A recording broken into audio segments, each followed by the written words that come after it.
ജപ്പാനിലുള്ള 3 പെൺകുട്ടികൾ ഉച്ചയ്ക്ക് lunch time ആയപ്പോഴത്തേക്ക് അവരുടെ ബാത്റൂമിൽ പോയി ഒരു വീഡിയോ ഷൂട്ട് ചെയ്യുകയാണ്. ആ വീഡിയോ എന്തിനെ പറ്റിയാണെന്ന് പറഞ്ഞാൽ ജപ്പാനിലെ വളരെ ഫേമസ് ആയിട്ടുള്ള ഒരു അർബൻ ലെജൻഡാണ് ഹന്നക്കോ സാൻ. വേൾഡ് വാർ നടക്കുന്ന സമയത്ത് ഈ കുട്ടി വാഷ്റൂം യൂസ് ചെയ്ത സമയത്ത് സ്കൂളിലേക്ക് ബോംബ് വന്ന് ഈ കുട്ടി വാഷ്റൂമിൽ ഇരുന്ന് മരിച്ചു എന്നാണ് അർബൻ ലെജൻഡ്സ് പറയപ്പെടുന്നത്. അതിനുശേഷം സ്കൂൾ ബാത്റൂമുകളിൽ ഈ ഹന്നക്കോ സാന്റെ പ്രേതമുണ്ടെന്ന് കരുതപ്പെടുന്നുണ്ട്.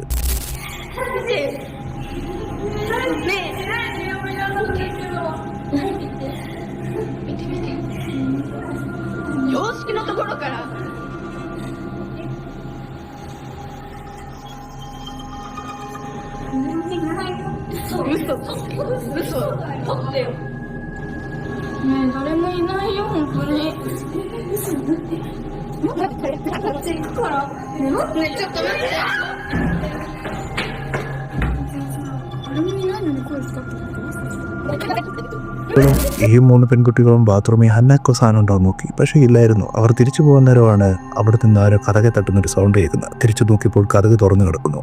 അകത്തോട്ട് നോക്കിയപ്പോൾ അവർ കാണുന്നത്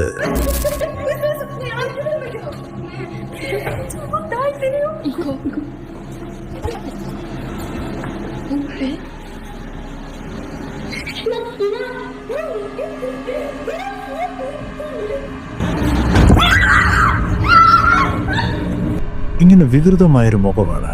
ഇത് റിയൽ ഹന്നക്കോ സാൻ ആണോ അതോ ഇത് ഒരു ലാബ്രഡ് ഹോക്സ് ആണോ? എന്തായാലും നിങ്ങൾക്ക് തീരുമാനിക്കാം.